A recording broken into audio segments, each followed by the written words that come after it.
गीता 18 के श्लोक नंबर 62 में भगवान स्वयं कह रहे हैं कि अर्जुन उस परमेश्वर की शरण में जा जिसकी कृपा से परम शांति व शाश्वत स्थान अर्थात सतलोक को प्राप्त होगा। वो परमेश्वर कौन है, कहां है, कैसा है, जानने के लिए कृपया अवश्य सुनिए जगत गुरु तत्वदर्शी संत रामपाल जी महाराज के अमृत वचन। ऐसा है जैसा कि अभी आप सुन रहे थे कल के प्रकरण में कि ज्योत निरंजन विषय ब्रह्म कहा और ब्रह्म से ऊपर परब्रह्म है। परब्रह्म से ऊपर की जो शक्ति है उसे पूर्ण ब्रह्म कहते हैं। ऊपर का तात्पर्य है सुपीरियर, शक्तिशाली। जैसे दादा और परदादा, पिता के एक पिता फिर दादा और परदादा, इस प्रकार इनसे सुपीरियर जो शक्ति है वो पूर्ण ब्रह्म है। ब्रह्म और पार ब्रह्म से ब्रह्म तक का ज्ञान वेदों में मिला है, योगियों ने खोजा है, वेदों ने वर्णन किया है।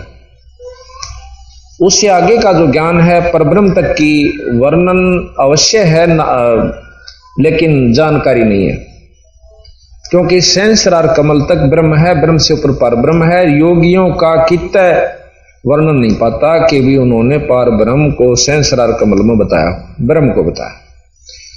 अब जब ब्रह्म और पार ब्रह्म दो अक्षर हैं तो दो उनके गुण भी होंगे, उनमें दो काम भी होंगे। जैसे मंत्री और प्रधानमंत्री, बहुत अंतर हो जाता है।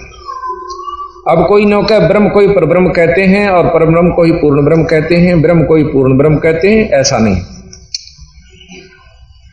अगर कोई मुख्यमंत्री को प्रधानमंत्री या सेंटर का होम मंत्री का तो अच्छी नहीं, जची नहीं है बात, क्योंकि मुख्यमंत्री के कुछ और शक्तियां जरूर हैं लेकिन प्रधानमंत्री का समान नहीं हो सकती। मिलती जुलतियां होती हैं क्योंकि कार भी है, कोठी भी है, झंडी भी है और सुविधा सारी होती हैं, लेकिन उसी सुविधाओं को देखकर उन्हीं शक्तियों को हम परिचित होकर के ये मान लें कि ये जो दूसरी कार में सही हो मुख्यमंत्री ऐसा प्रधानमंत्री को भी तो ऐसा अनजान आदमी कह सकता जिसने कतिये बेरा ना हो, जिसको जानकारी है वो अच्छी तरह समझ सकता। अब हम आपको, क्योंकि स्वामी दयानंद जी महाराज ने, ऋषि जी ने हमें बहुत कुछ समाज को दिया और माना जाता है। अभी आपको हम सत्यार्थ प्रकाश से उनका वर्णन सुनाएंगे, उनका अपनी व्याख्या जो कि बहुत श्रेष्ठ ज्ञान मान करके हमें स्वीकार किया था। और फिर बंदी छोड़ गरीबदास जी का ज्ञान आप सुनोगे जब अपने आप पता चल जाएगा कि ज्ञान ये भी है, ये ब्रह्म तक का जानकारी है। इससे ऊपर जानकारी है सत्पुरुष की, परब्रह्म तथा पूर्ण ब्रह्म। तो ये सत्यार्थ प्रकाश पृष्ठ नंबर 174, वेदों का प्रकाश, वेद ग्रंथ, ऐसा इसके ऊपर हेडिंग लिखी हुई है। तो प्रश्नकर्ता प्रश्न कर रहा है कि जब निराकार है तो परमात्मा, प्रश्न करता है कि परमेश्वर को आप निराकार मानते हो या साकार। तो स्वामी जी उत्तर दे रहे हैं कि उत्तर निराकार मानते हैं। ये 84वां प्रश्न है, 84। वो कहते हैं मैं निराकार मानता हूं। फिर कहते हैं प्रश्नकर्ता प्रश्न कर रहा है कि जब निराकार है तो वेद विद्या का उपदेश बिना मुख के उच्चारण कैसे हो सका होगा, क्योंकि वर्णों के उच्चारण में तत्वादि स्थान जीव्या का प्रयत्न अवश्य होना चाहिए। उत्तर स्वामी जी देते हैं कि परमेश्वर के सर्वशक्तिमान और सर्वव्यापक होने से जीवों को अपनी व्याप्ति से वेद विद्या के उपदेश करने में कुछ भी मुखादि की अपेक्षा नहीं है, क्योंकि मुख जीवा से उच्चारण अपने से भिन्न के बोध होने से के लिए किया जाता है, कुछ अपने लिए नहीं। क्योंकि मुख जीवा के व्यापार में करे बिना भी मन के अनेक व्यवहारों का विचार और शब्द उच्चारण होता रहता है। कानों को उंगलियों से मूंद कर देखो, सुनो बिना मुख जिह्वा तलवादी स्थानों से किसे कैसे शब्द हो रहे हैं।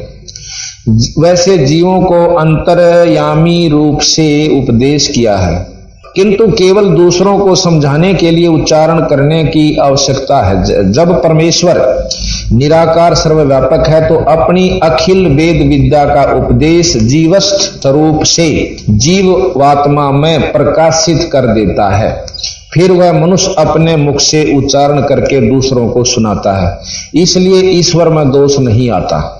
यह स्वामी जी का कहना है कि परमात्मा तो निराकार है, पर वो किसी श्रेष्ठ व्यक्ति के अंदर आकर अपना विचार अपनी ज्ञान दे देता है। ठीक है, अब प्रश्न किया है कि किन आत्माओं में कब वेद का प्रकाश किया।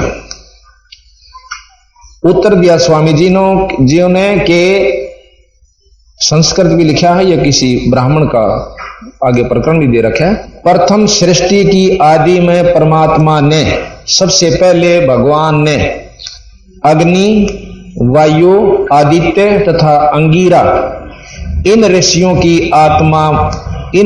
के आत्मा में एक एक वेद का प्रकाश किया।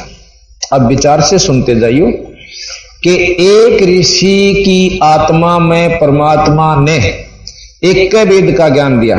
चलो हम ये मान लेते हैं कि परमात्मा ने उस ऋषि को इतना योग्य समझा कि एक वेद के ज्ञान से ज्यादा युग कह भी नहीं सकता, अर्थात वो पूर्ण पुण्य आत्मा नहीं होगी, शुद्ध आत्मा, क्योंकि शुद्ध आत्मा में आगे भगवान अपनी व्याख्या करता है। चलो अच्छा जी, आगे चलते हैं कि 4 ऋषियों ने चारों वेदों का वर्णन किया। तो इस प्रकार यह प्रश्न है कि या वह ब्राह्मणम विदिता, ये वैसे संस्कृत से उसका उत्तर है कि प्रश्न हिंदी में यह है कि यह उपनिषद का वचन है। इस वचन से ब्रह्मा जी के हृदय में वेदों का उपदेश किया है। फिर अन्य आदि ऋषियों, अग्नि आदि ऋषियों की आत्मा में क्यों कहा। ब्रह्मा की आत्मा में अग्नि आदि के द्वारा स्थापित कराया। देखो मनुस्मृति में क्या लिखा है, यानी स्वामी जी मनुस्मृति को भी मानते हैं। उधर से ब्राह्मण 4-5 ग्रंथ हैं, उन ब्राह्मण ग्रंथों को भी मानते हैं कि उनमें भी भगवान ने आकर अपनी व्यवस्था दी और उन ऋषियों ने अपनी व्याख्या अपने अनुसार, क्योंकि परमात्मा ने बताया उन्होंने लिखा, ऐसा इनका मानना है। तो जिस परमात्मा ने सृष्टि में मनुष्यों को उत्पन्न करके अग्नि और 4 महाविषयों के द्वारा 4 महर्षियों के द्वारा 4 वेद ब्रह्मा को प्राप्त कराए, और उस ब्रह्मा ने अग्नि, वायु, आदित्य और अंगिरा के से यजुर, शाम और अथर्ववेद का ग्रहण किया। अब ये स्वामी जी मानते हैं कि मनुस्मृति में यूं लिख रखा है कि प्रथम परमात्मा ने ब्रह्मा को वेद दिए और फिर वेद ब्रह्मा ने आगे इन 4 ऋषियों को के मुख से कहाया। अब इस बात को, इसको तथ्य लेकर चले हैं स्वामी जी। इसका सिद्ध हुआ कि यहां वो ब्रह्मा को मानते हैं। अगर मनुस्मृति को समर्थता दी है तो ब्रह्मा भी माना इन्होंने। उधर से कहते हैं कि ब्रह्मा कोई ऐसा वो नहीं है, वो एक आदमी था, व्यक्ति था। अब आगे लेते हैं कि प्रश्न किया कि किसी देश भाषा में वेदों का प्रकाश न करके संस्कृत में क्यों किया। अब स्वामी जी कहते हैं कि जो किसी देश भाषा में प्रकाश करता तो ईश्वर पक्षपाती होता। ये सत्यार्थ प्रकाश कर रहा है। आप ध्यान से सुनिए, विचार कीजिए, हम फिर इसको विस्तार से बताएंगे आपको कि पक्षपाती किस तरह होता है। तो क्योंकि जिस देश की भाषा में प्रकाश करता उनको सुगमता और विदेशियों को कठिनता वेदों के पढ़ने पढ़ाने में होती। कहते हैं कि अगर किसी की मातृभाषा में, जैसे हरियाणवी भाषा में लिख देता तो दूसरी भाषा वाला में दिक्कत होती, और तीसरी भाषा में लिख देता तो उनको होती। इसलिए भगवान पक्षपात नहीं किया और संस्कृत में कर दिया, जो कि किससे का समझ में नहीं आवती। संस्कृत आज बताओ कितने प्रतिशत जान सकते हैं। अब आगे चलिए। इसलिए संस्कृत में ही प्रकाश किया जो कि किसी देश भाषा नहीं, और वेद भाषा अन्य सब भाषाओं का कारण है, उसी में वेदों का प्रकाश किया। जैसे ईश्वर की पृथ्वी आदि सृष्टि सब देश व देश वालों के लिए एक सी है, सब शिल्प विद्या का कारण है, वैसे परमेश्वर की विद्या की भाषा भी एक ही होनी चाहिए। सब देश वालों को पढ़ने पढ़ाने में तुल्य परिश्रम करने से ईश्वर पक्षपाती नहीं होता और सब भाषाओं का कारण भी है। अब बंदी छोड़ महाराज के बारे में हम बताएं कि संस्कृत वो परमात्मा पक्षपाती है या ये से? गरीबदास परमात्मा ने सब भाषाओं में अपने उन्हीं चारों वेदों को सरलार्थ किया, सरल किया, और जो का त्यों, और सब शास्त्रों को बताया कति जाटू भाषा में, जिस भी देश की जैसी भाषा। इस ग्रंथ साहिब में सभी देश और प्रदेश की सभी भाषाओं का मिश्रण है। उर्दू, फारसी, अरबी, तुर्कानी, हिंदी, कति मातृभाषा, वहां की भी मातृभाषा। एक शब्द है इसमें, पोइस बाबा पोइस है, चला जावे पथ पोइस है, और जिन पोइस का मर्म ना जाना वो जन्म आकार आगे पोइस पाछे पोइस, पोइस पोइस ओइस है, और जिन पोइस का मर्म ना जाना जन्म आकारत खोइस है। गरीबदास चल वहां जा छोड़ो जहां आवागमन नहीं होइस है। ये एक बिहार की भाषा है। एक बिहारी था कि वो कहने लगा जी पोइस रास्ते को कहते हैं, राह के सब पंथ कहते हैं, पंथ पंथ हो रहा है, रास्ता रास्ता हो रहा है। रास्ता असली वो से जो सत मार्गदर्शक आपको देवे। आगे पोइस पाछे पोइस, और पोइस पोइस होइस है, यानी पीछे जो हमने जानकारी हुई वो भी रास्ता ज्ञान था, आगे जो अब दे रहे हम यो भी पोइस सभी राह। जहां तक वेद बता गए डट गए हम, वहां से आगे आपको बता रहे हैं यो भी रास है।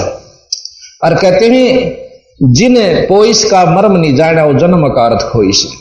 गरीबदास वहां जा ले छोड़ू जहां आवागमन नहीं हुई से। स्वामी जी खुद मानते हैं कि जीव अमर नहीं हो सकता, कोई चार मुक्ति नहीं है, और जबकि अन्य विद्वान जितने भी आज तक किए हुए सब इन मुक्तियों को मानते हैं कि चार मुक्ति हमारे ऐसे ऐसे प्राप्त होती है। अब यहां देखिएगा कि बंदी छोड़ भगवान ने उनकी पोइस और चला जावे पग पोइस है, जो पाया चाला वो पग पोइस, यानी उस सरलार्थ भी और शब्दार्थ भी और साथ में उसका भावार्थ भी, और कहना के चाह वो भी कह दिया।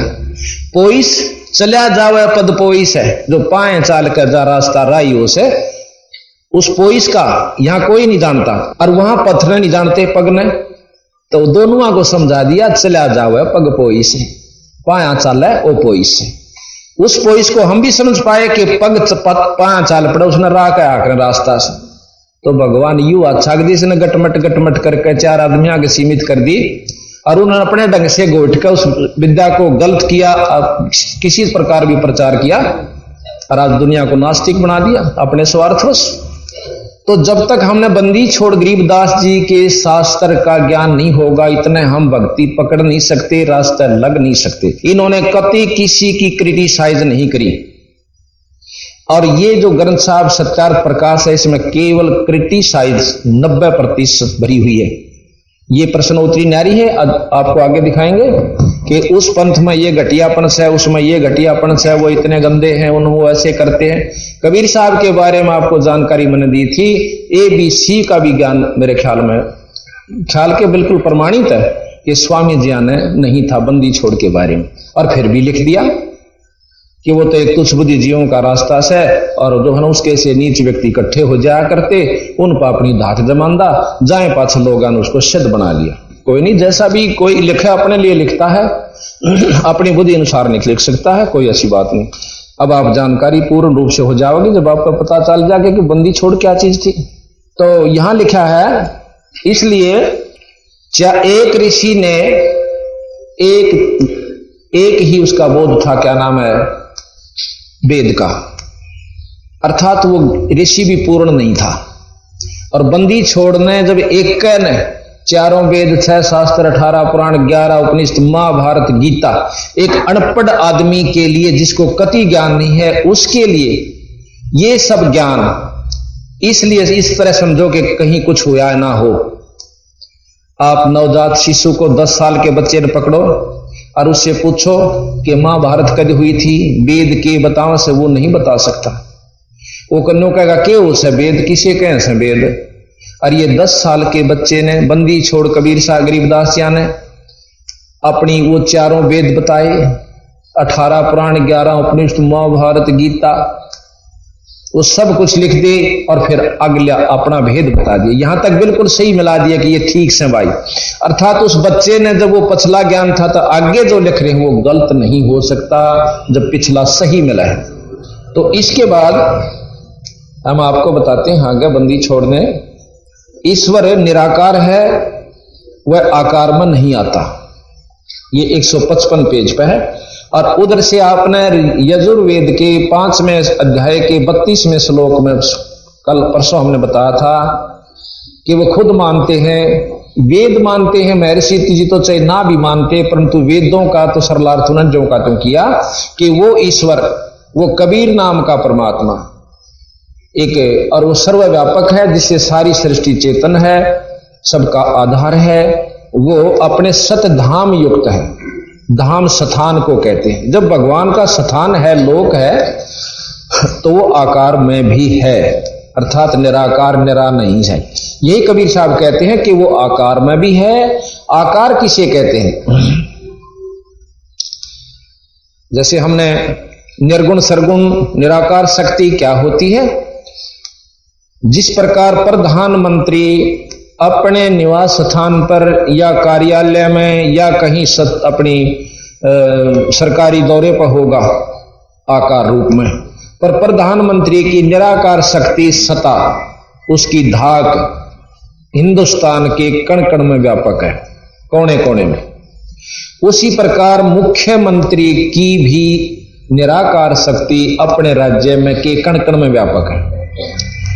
उससे नीचे आ जाइए, डिप्टी कमिश्नर, एसपी या और बड़े अधिकारी ले लीजिए, कोई भी किसी महकमे का है, उस बड़े अधिकारी की अपनी शक्ति भी उसके महकमे के हर कार्य क्षेत्र में सर्वव्यापक है। ये देवी देवता में आ जाए, दूसरे अफसर। तो इस प्रकार मतलब ये मतलब उदाहरणार्थ कह रहा हूं मैं, इनको देवी देवता ना समझो कि ये देवी देवता है, ये उदाहरण दे रहे हैं। इस प्रकार निराकार शक्ति है।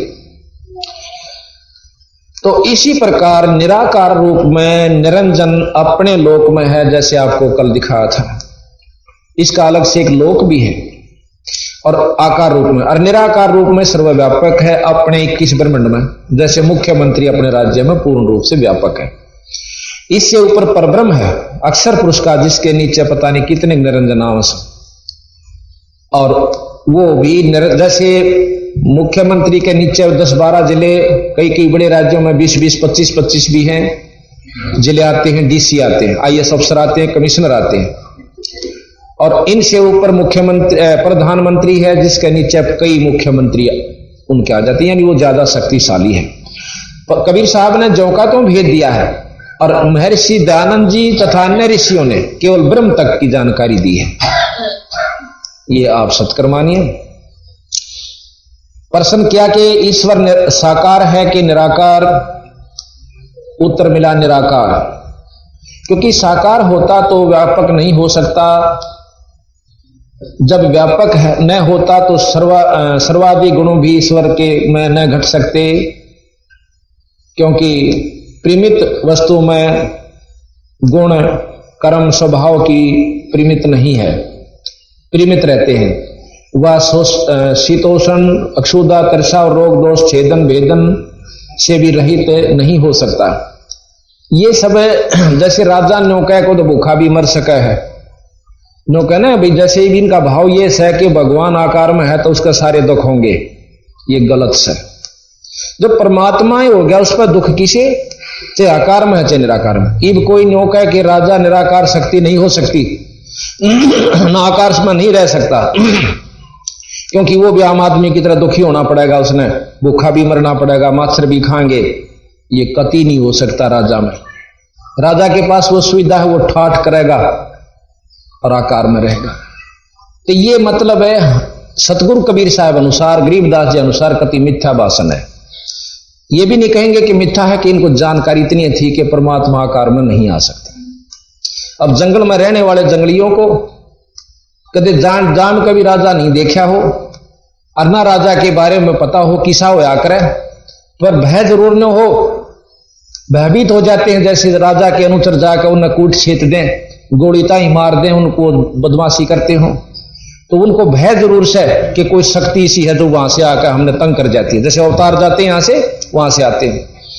तो इस प्रकार हम कति अपरिचित हैं उस परमात्मा के बारे में जो कि आकार और निराकार में है। अगर हम केवल आकार में निराकार में मानते हैं तो ये सारे वेद फेल, ना सारे शास्त्र फेल। हमने और आकार में मानते हैं तो स्वामी जी फेल और ब्रह्म भी फेल, वेद भी फेल। हमने दोनों को लेकर चलना होगा और दोनों को लेकर कबीर साहब चले कि ये शास्त्र भी ठीक बताओ और ये भी ठीक बताओ। जैसे 5 अंधे थे, उनको किसी ने कहा कि भाई हाथी बहुत बड़ी जीव हो सा, बहुत नो कर दे सा, उसमें इतना नो खींच ले सा। नो बोला वो हाथी हमने भी दिखा दो। 5 अंधों को हाथी के पास जाकर छोड़ दिया। अब एक कहता पांठ आगे, एक का पूछड़, एक पेट तले के यानी शरीर पर हाथ फेरे से, और दूसरे का उसकी सूंड ठहगी, एक का कान का हाथ लग गया।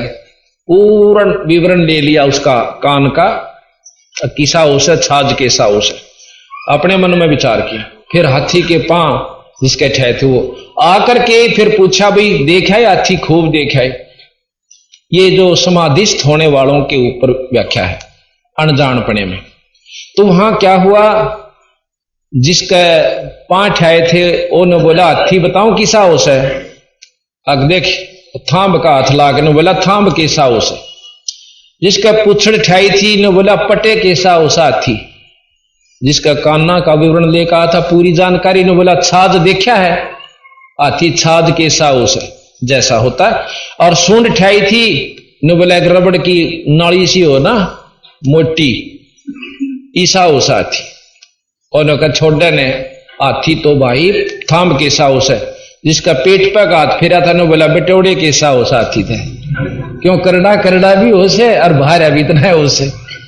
तब पांचों मुक्कम मुक्का घुसम घुस एक आ गया क्यों लड़ो सो नो बोला इसने बेरा न ब्यारी अरनो का हाथी छाज कैसा हो हाथी तो ईसा मोटा हो से थाम कैसा। और उन तो भाई के कह बोला बेटोड़े कैसा हो सा हाथी तो वही कैसे न बेरा है कौन। एक का बोला पटे कैसा हो तो वो न बोला जिसको पूर्ण जानकारी है बीरा ये उसके अंग है। इन सबको मिलाकर हाथी बने। अब कोई तो विष्णु ने भगवान मान रहा, कोई शंकर जी ने, कोई ब्रह्मा जी ने, कोई हनुमान जी ने, कोई गणेश ने, कोई माता ने, और कोई क्या नाम ब्रह्म तक ही सीमित हो गए बंदी छोड़ के हैं कि ये उस पूर्ण ब्रह्म के अंश है, ये पूर्ण परमात्मा नहीं है। इन तक काम डग रहा है उसका और उससे भिन्न भी नहीं, क्योंकि हर जीव महाराज कबीर साहब से आए हैं सतपुरुष से। तो इस प्रकार की व्याख्या जो बंदी छोड़ने दी है बिरा यो कीता मिलेगी। इसलिए परमात्मा भी शरीर धारण नहीं कर सकता क्योंकि वो सारा दुखी हो जाए। फिर ऐसे भी यहां सिद्ध पुरुष हुए हैं जिनमें अग्नि का भी असर नहीं होता। अर्थात आप देखते हो धोने के ऊपर 5-5 धोने लाकर जेठ की धूप में बैठ जाए उसमें कोई शक्ति सिद्धि है जिस तो उसका असर नहीं होता। और आप बैठ कर दिखाओ जड़ नहीं जाओता।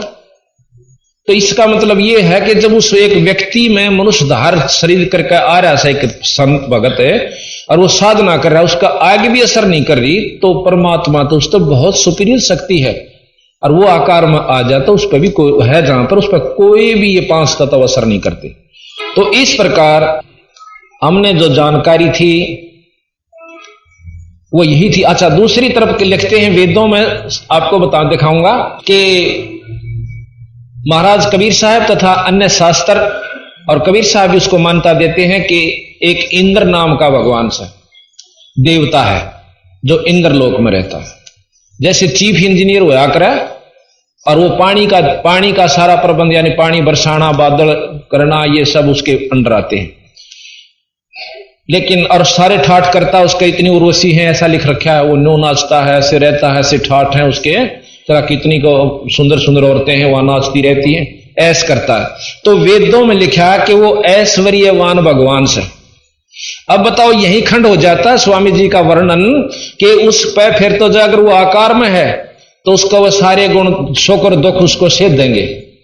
अब जब वो ऐश्वर्यवान है तो गुण सहित हुआ, जब ऐश का भोग रहा है वो परमात्मा, तो उसमें जब उसमें सुख हो रहा है तो दुख भी होगा। इन्हीं का अपना ही विचार खंड हो जाता है कि जब ऐश्वर्यवान भगवान लिखा है उन्होंने इंद्र को, कि इंद्र जो वेदों में वर्णन है इंद्र का भी, ब्रह्मा जी का भी, विष्णु जी का भी, शंकर जी का भी है, पर उनको इन्होंने अलग अलग अपने दिमाग के अनुसार उनको उपाधि दे दी, ऐसा सतगुरु महाराज ने बताया। तो अब हम आपको बताते हैं सतगुरु कबीर गरीबदास जी के पास एक बार 9 योगी आ गए थे, जैसे हमने आपको वर्णन दे चुके हैं। उन्हें 9 ने भंडारा महाराज से भोजन मांगा, सूखा सीधा गरीबदास जियों से छुड़ानी में। और जब उन्होंने भोजन तैयार कर लिया तो 10 थालियां में, पात्रों में परोस दिया। 9 योगी 10 में बंदी छोड़ गरीबदास जी छुड़ानी वाले जमींदार जाट कहो, वैसे संत जाति नहीं मानते, लेकिन या फीत जो लाग रही है ना, न्यू बतानी पड़ा है। कदे को नो सोचे विद्वान और संस्कृत विज, संस्कृत के ज्ञाता विद्वान ही ईश्वर प्राप्ति कर सकते हैं, या कति भूल से भाई।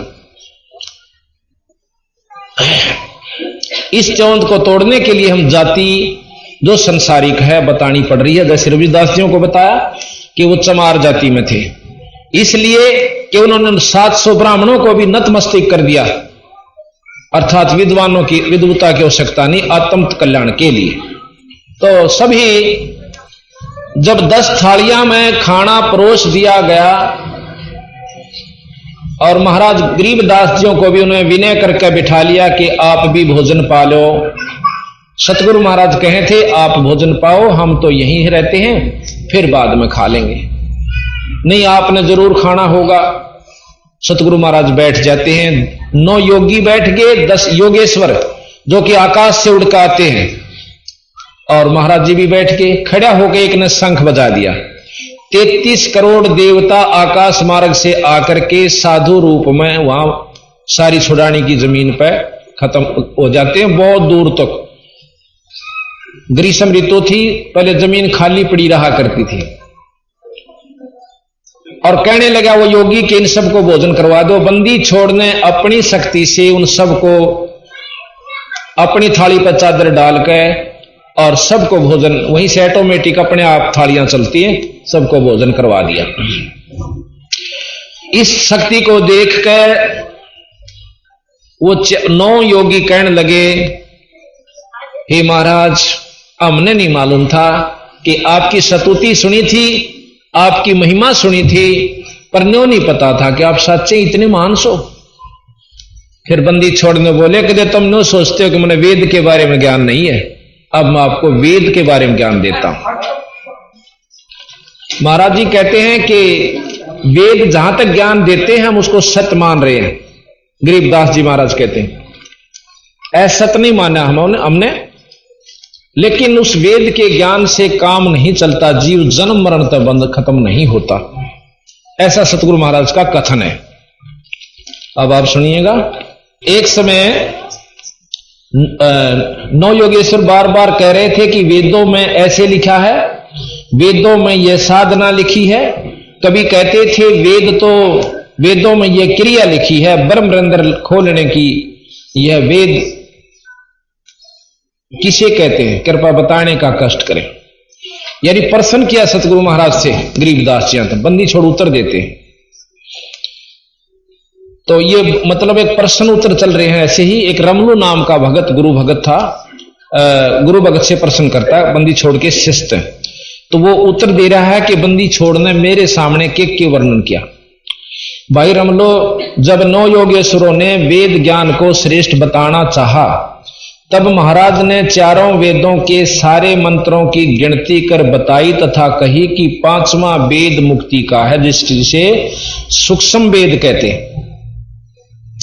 उसका आप महापुरुषों को पता नहीं, इन चारों वेदों ने जो इस 5 तत्व के शरीर पुतले को सुरक्षित रखने व कुछ साधन करने, कुछ समय के लिए वैकुंठ की झलक लेकर फिर 84 के चक्कर काटने के तरीके का वर्णन कर रखा।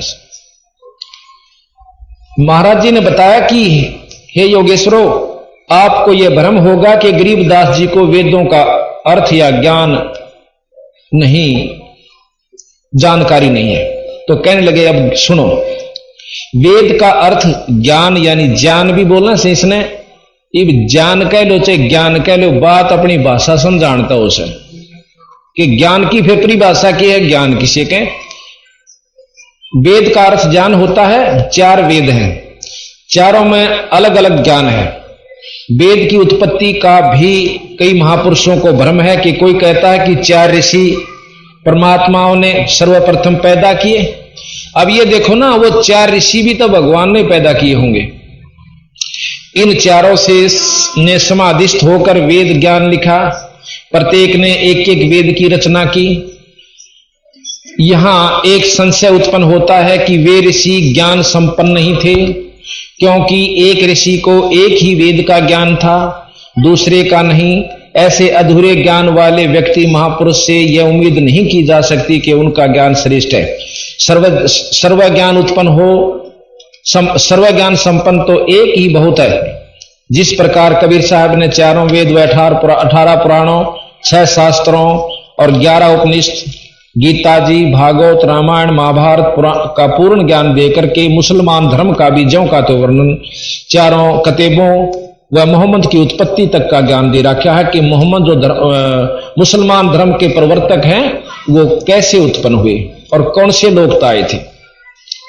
अब आप बताओ कि 4 ऋषि व बाद में पुराणों व गीता, भागवत, रामायण, महाभारत लेखकों का ज्ञान श्रेष्ठ है या उस एक महात्मा या सारे ने सारा विवरण जो का तो ही लिखकर फिर आगे उनसे ऊपर की शक्ति का भी ब्यौरा दे रखा है, वह श्रेष्ठ है। 9 योगेश्वर ने कहा कि हम आप गरीबदास जी से कह रहे हैं, ना कि कबीर साहब से। ने बोले हम आपने पूछा, हाँ कबीर साहब का नहीं पूछते। आप अपने ज्ञान का परिचय दें। महाराज जी ने कहा कि यदि पूर्ण विवरण चाहिए तो केवल एक ही, सारे ही वर्णन का दे दिया, उनका ज्ञान श्रेष्ठ। अब यहां चारों को सबको ले लिया। किसी ने तो 18 पुराण ही ज्ञान था, किसी ने चारों एक एक वेद लिख दिया, किसी ने रामायण, जैसे तुलसी साहब ने केवल रामायण की ही व्याख्या की। तो महाराज के उन सबको मिलाकर अकेले बंदी छोड़ कबीर साहब व गरीबदास जी में वह शक्ति है, इन सबको मिला और उनसे ज्यादा है, क्योंकि उन आगे का भी ज्ञान दिया।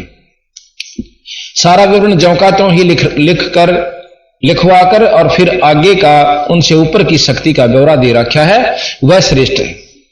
अर्थात बंदी छोड़ महाराज को महाराज श्रेष्ठ सिद्ध कर रहे हैं और है भी। 9 योगेश्वरों ने कहा कि हम आप यानी गरीबदास जी से कह रहे हैं, ना कि कबीर साहब से। यहां वार्ता चल रही है। हमने ये वाणी लिख रखी है, सतगुरु तेरी वाणी अमृत किताब, उसमें प्रश्नोत्तरी चला रखी है। उसमें तो यहां कबीर साहब, गरीबदास जी और योगेश्वर आपस में बात कर रहे हैं।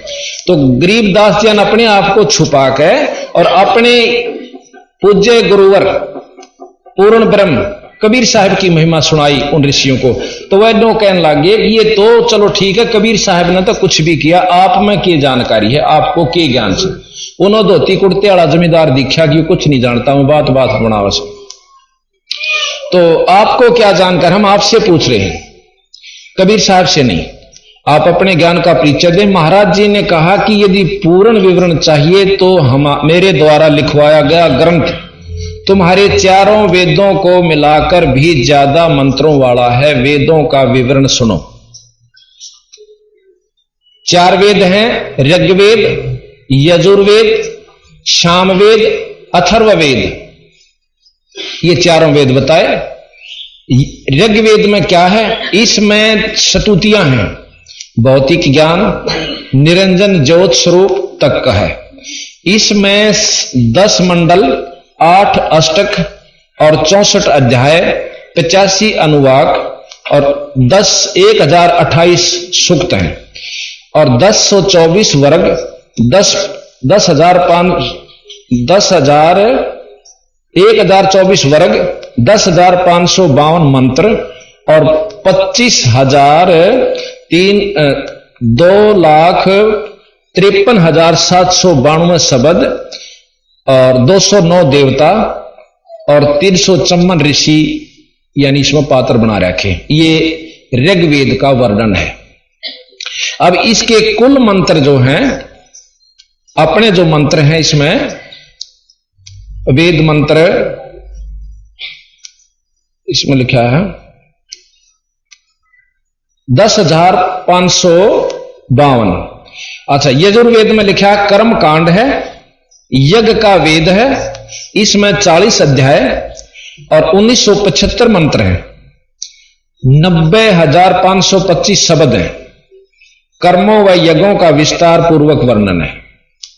अब सामवेद है, उपासना साधना का वेद है, ज्योत स्वरूपी निरंजन तक है, इसमें 27 अध्याय हैं, 87 श्याम, 1875 मंत्र। श्याम के 2 भाग हैं, पूर्वार्चिक उत्तरार्चिक। आगे अथर्ववेद, इसमें साधना से प्राप्त उपलब्धियों का वर्णन है, जिस प्रकार साधक को पता चल जाता है कि उसकी साधना किस स्थान पर है, क्या स्थिति में है। इसमें 20 कांड, 25 प्रापाठक, अनुवाक, 760 सूत्र सूक्त और 731 वर्ग व 5,977 मंत्र हैं। यहां लिखा है कि 21 ऋग्वेद की, 101 यजुर्वेद की, 1000 सामवेद की और 9 अथर्ववेद की, कुल चारों वेदों की 1131 शाखाएं हैं। चारों वेदों के कुल 20,379 मंत्र हैं। चारों वेदों के मिलाकर के कुल 20,379 मंत्र हैं। अब सुनो मेरा गरीबदास का ज्ञान। मैं अक्षर हूं, मैंने ग्रंथ लिखवाया है जिसमें 24,000 मंत्र हैं। जो 5वां वेद है हम संत हरदम पढ़ते हैं, वह सूक्ष्म वेद है। चारों वेदों को पढ़ने वाला कभी भी जमदूतों से के जपेटों से नहीं बच सकता। गरीबदास जी की वाणी माता है, गरीब जो नर चारों वेद कथनते, देखे जम की जाली, यानी काल के ही जाल में रह गई। भैरो न रक्षा ना कीनी, ना खेत्र पाल रखवाली। गरीब ज्ञान दान ब्रह्मा दिया, सकल सृष्टि माही, और सोम डूम मांगत फिर जिन कुछ दीना नहीं। अब सतगुरु महाराज कहते हैं, गरीब चारों युग में हम पुकारे, कूक कया हम हेल रे, भाई हीरे माणक मोती बरसे, यो जग चुगता ढेल रे। कि हम जो रास्ता मार्गदर्शन कर रहे हैं वो सत्य है, और जो तुमने आज तक सुना वो मतलब ब्रह्म तक की स्थिति का ही आपको ज्ञान हो। इस प्रकार वो चारों योगी महायोगेश्वर, जो 9 योगेश्वर थे, सतगुरु महाराज के चरण छूकर चले गए कि आपकी महिमा अपरंपार है। अब थोड़ा सा हम वाणी आपको पढ़कर सुनाएंगे ताकि आपको ज्ञान हो कि बंदी छोड़ का ज्ञान कितना श्रेष्ठ है। उसके बाद आपको 24 सिद्धि के बारे में जानकारी देंगे कि बंदी छोड़ गरीबदास जी ने अपने ग्रंथ साहब में 24 सिद्धियां का जो का तो वर्णन कर रखा है कि उनसे की उपलब्धि हो से।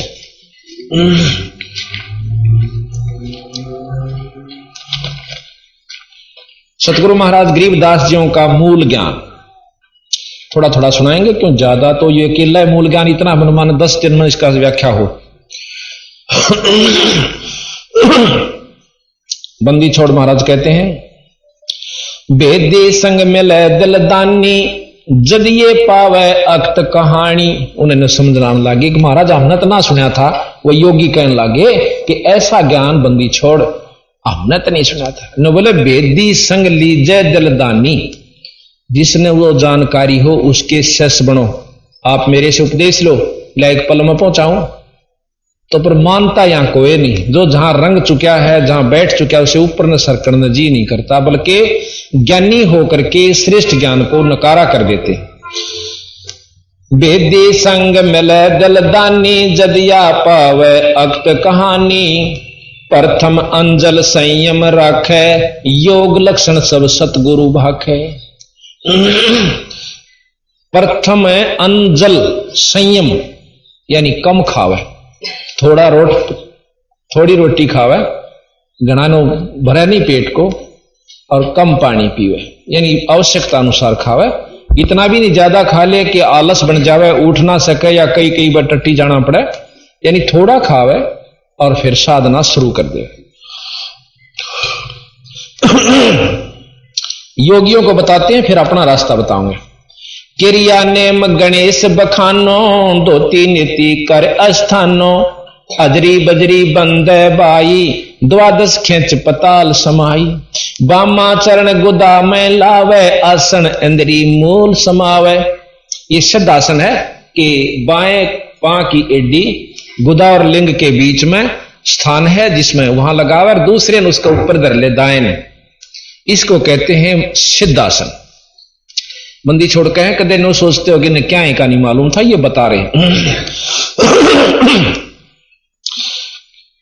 बामा चरण गुदा में लावे, आसन इंद्री मूल समावे, दैना ऊपर अस्तर राखे, दो स्वर खींच पतालों दाखे। दो स्वर, ये प्राणायाम कई प्रकार की। एक तो ऐसे इस बाएं नाक से सांस लिया, इसको बंद कर लिया, फिर बाएं को बंद किया, दाएं से काट दिया, फिर वापस बाएं दाएं से ले, ये रोक लिया, इसको कुंभक कहते हैं,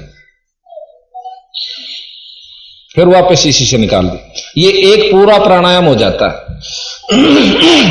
एक दूसरा होता है कि एकदम खींच ले और फिर एकदम छोड़ दे। इस सांस जब कति टूटन न हो ले, जब उल्टा लावे, यो मन भाग्या हुआ वहां डट जाएगा, जब यू न सोचेगा तू मरेगा। अब कितना मन जा रहा है, एक बार नाक बंद कर ले कोई आकर, और न सोचा मर गया, वो सारे दुख न भूल जाता और वहां एकत्रित हो जाता है। इस प्रकार ये प्राणायाम एक बार इस मन को कुछ समय के लिए स्थान पर ले आवश्यक, पर पूर्ण रूप से नहीं रोक सकती है वो सीधी तरीका विधि। कहते दोनों स्वर खींच पतालों धावे, और फिर मतलब ने घूम घाम कर जहां भी जिस लोक में जाना वहां पहुंचा। मेरुदंड को राखे सोदा, जाका कमल न होवे मुदा। मेरुदंड, इस पिछले कड़के बांस ने सीधा रख। अब ये कमल कड़के बांस का बहुत छोटी छोटी, इसमें छोटी छोटी गांठ सी, यानी जैसे सांप आपने देखा हो मरिया हुआ, उसकी हड्डी हड्डी देखे, ऐसा उसे। और यो ऐसे मुड़ता मुड़ता कति मुड़ जाता है, ये इतना होकर के न्यू हो जाए। जब हम न्यू हो जाए तो कहते हैं यहां पर कमल बने हुए हैं, ये जो कल दिखाए थे, इनमें पत्तियां हैं। वो कमल जैसे यहां लटक रहा है, वो पत्ता कमल बना, वो न्यू हो जाए नीचे ने, ये भी नीचे हो जाए और यो भी नीचे हो जाए। जब न्यू करना और सीधा करना में, ये न्यू सीधे खड़े हो जाए, वो पत्ती अपने अपने स्थान पर खुल सी जा, थोड़ी थोड़ी पूर्णतः खुलती है मंत्र से या योगी खोलते योग विधि से। तो वह न्यू का न्यू रखे ताकि वह तेरे कमल सीधे रह जाए, कमल मुद्दे ना हो। मेरुदंड को राखे सोदा, जाका कमल ना होवे मुद्दा, यानी मुंदे ना पड़े नीचे। ये बता, इसमें संस्कृत अच्छी किया अच्छी, जो कभी सीधा आम व्यक्ति समझ ले, इसने समझाने लग रहे और वो संस्कृत में कह रखा, तो यू निरपेक्ष परमात्मा हुआ, ना कि वो जिसने केवल संस्कृत में लिख दिया। दम का दगड़ा मंजन मांजे, सुन का सुरमा अंजन अंजय। दम यानी सांस के द्वारा रास्ता बनाते हैं योगी जन नु चल। मेरुदंड को राम रसायन फूल चुआवे, इला पिंगला फेर चलावे। वही इला पिंगला, वही दो सुर एक ही चीज, सांसों से चलकर फिर इला पिंगला में प्रवेश करती। नाड़ियां हैं दो आगे जाल, दोनों स्वरों से सांस निकल कर जब खूब अभ्यास हो जाएगा, जब इला और पिंगला खुले, इला पिंगला की फिर अच्छा अभ्यास हो जाएगा। वैसे तो सांस फेफड़ों में जाता है, प्राणायाम से वो इला पिंगला में प्रवेश करना थोड़ा थोड़ा शुरू कर देगा। इला पिंगला की अभ्यास के बाद फिर एक सुषुम्ना नाड़ी है, जैसे दोनों जागरी जहां मिलती है उनके मध्य में, इला इधर चली जा पिंगला इधर आ जाती है, उनके मध्य में एक और सुराख है जो वहां से इला चलती, सुषुम्ना चलती है। सुषुम्ना जाती वहां पर, इला अपने स्थान पर और दूसरे उस स्थान पर चली जाती है, इला पिंगला। इला ईड़ा कहते हैं इसको, और पिंगला कहते हैं बाएं को। इसी को महाराज ने इसको चंद द्वार कहा, जो कि औलास है, ये शीतल होता है। और इसको सूर्य कहा, इसको सूर्य द्वार, इसको चंद्रमा कहा, इसको सूरज भी के नाम से भी आगे संबोधित किया। चंद सूरज दो थेगड़ी लगाई, तो ये एक चंद और एक ये सूरज। कई लोगों का मिला आख्यान चंद सूरज के हैं, नहीं, ये चंद सूरज इला पिंगला गर्म और शरद दो दे दिखाई, ये इसी को लेकर चले। इतना गहरा ज्ञान बंदी छोड़का है। सुषमा कहते हैं ना, राम रसायन फूल चवावे एला पेंगला फेर चलावे, सुषमन सुरत लगावे दानम चंद्र सूर मुंदे शशिभानम। ये चंद्र सूर ये बंद हो जाएंगे, यो भी और यो, पहले यहां से शुरू करना, फिर ये बंद हो जाएंगे दो स्वर, और फिर वो इला पिंगला शुरू हो जाएगी, उसमें से फिर सुषमना में प्रवेश कर जाएंगे। दो मुख की नागनी गैलावे मेर दंड को उल्ट बहावे। अब यहां से चले यहां पर नाभि कमल में आए, और नाभि कमल की वह नागिनी जो कल बताई थी, उसके पीछ सांस तक वो नो खड़ी हुई है, और उस ट्यूब के नली का जो कि आगे चलती है उसको बंद कर रखा, 3 पेच लगाकर लपेटे, उसको खुल जाता है सांस रुक जाने से, वह नीचे न मुंह कर ले से उसमें योगी करके मूल कमल में जाते हैं। पहले नाभि कमल से रास्ता नीचे को भी जाता है, एक नीचे मूल कमल में जाते, मूल कमल से सिद्धि प्राप्त करते गणेश जी थे। कल आपने सुना था ना कि रिद्धि सिद्धि भंडारा है मूल कमल में गणेश है, और रिद्धि सिद्धि चौर ढुलारा है। उस सिद्धियां वहां से लेकर योगी फिर आगे ने उन सिद्धि सहारा देती है उनको। एक सिद्धि आकाश से उड़ जाई, ये आपको बीच में थोड़ा सा वर्णन सिद्धियां का भी कर देता हूं। हमने तो एक सिद्धि देख ली किसी महात्मा के पास, और उससे कहेंगे तो रो बोलो ये तो बहुत चाड़ा है, महात्मा के इसे शिवारंभ या योगी तक बंदी छोड़, फिर आगे आपको नारी नारी वर्णन देकर बतावांगे कि वो योगी कहां पहुंचे जो इससे शरीर उड़ जाया करते थे, और फिर कहां जाएंगे अगला वर्णन दे रखे। शब्द महल में सिद्ध 24 हंस बिछोड़े बिस्वे 20, एक सिद्धि सुरदेव मिलावे, एक सिद्धि मन वृत्ति बतावे। एक सिद्धि सुर के हैं देवता, सुर देव एक ही हो गया, सुर को होचे देवता को अपने इष्ट के पास ले जाती है।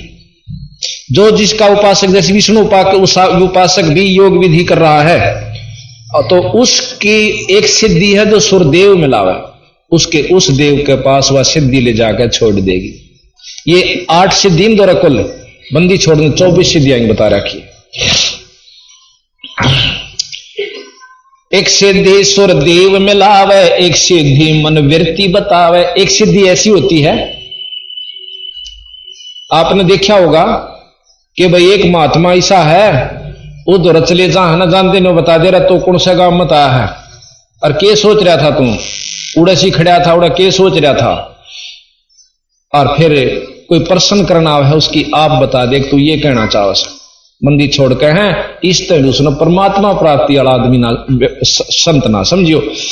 आपको सच बताऊं कि एक बार हमारी भैंस खो गई थी, हमारे घर वाले गए पूछा पड़वान, क्यों अनजान के राखी चले जा, और उन्होंने शक कर लिया किसी व्यक्ति विशेष पे। वहां गए, तने बोला भाई अपने न्यारे न्यारे कागजा पे 10 आदमियों के नाम लिख दो, और जिन मत एक आदमी हो जिस पर थारा शख्स है। उनने उस शक वाले आदमी का नाम लिख दिया। उसने फट दे मूंद का आंख और वह पर्ची काट दी जिसकी उनके मन में शक था। ये मेरे पिताजी आड़े बैठे, ये गया था गेला उनका। तो उसके बाद वो भाई पुलिस में भी दिया। पुलिस वाले ने बोले भाई तरी पूछा के आधार पर हम इसने कुछ कहा को नहीं ने, बाकी हमारी तरफ से चोर नहीं। फिर पता भी चला को चोर नहीं था। दूसरी बार फिर गए राजस्थान में, फिर दूसरे पर शक कर लिया। ने बोला भाई जिस पर थारा शख्स है और वो पर्चिया में लिखवा दो, वो लिखवा दिए 10 नाम। उसने फट जो नए पर शक था वो काट के दे दिया। क्यों आड़त पूरा विचार करके चला, हमने उड़ा देखा और उस पर पूछा, वो नो बोला और उसकी नो वृत्ति थी मैं पक्का चोर से। तो उड़द सारे बतलांदे भी जहां राम है सारे के मन में फिट हो जाए है पक्का चोर से, और जानने लिख दे। उसने वह एक कागज ठा के दे दिया जो नया चोर सिद्ध कराया था अपने आप में हमने।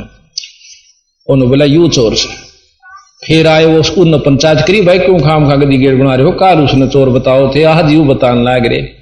तो भाव ये वो भी चोर नहीं था, उसका कोई भेद नहीं चला उस भैंस का। तो भाव ये से कहने का कि ये सिद्धियां होती हैं, ये तो वो एक पूछा पढ़ में बता दे तेरे मन में कैसे हुआ, मन वृत्ति बता दी उसने, मन की वृत्ति बता और न्यू बता दे। और साधु आंख में चुम बैठा न सोचेंगे वो भगवान के चाड़ा से बंदी छोड़ के गधे की जुनी में जाएंगे ये लोग। इस सतगुरु का प्रमाण से आपके सामने प्रमाणित है, कोई ऐसी वैसी बात नहीं है, को हम अपने घर से कहते हैं। एक सिद्धि सुर देव मिलावे, एक सिद्धि मन वृत्ति बतावे, एक सिद्धि हो पवन स्वरूपी ही, एक सिद्धि हो वह अनुरूपी। एक सिद्धि हो पवन स्वरूपी, हवा में के समान हो जाते हैं, दिखते नहीं। एक सिद्धि निस्वासर जागे, एक सिद्धि सेवक हो आगे। एक संत गांव के बाहर जा बैठा और देखा गांव वाला भाई काल का बैठा है और सौंदा नीनो बैठा है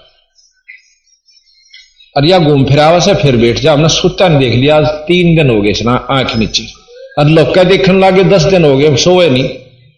उसके पांव पकड़े और मंदिर बना दिया और मार बेगन तैर दिया।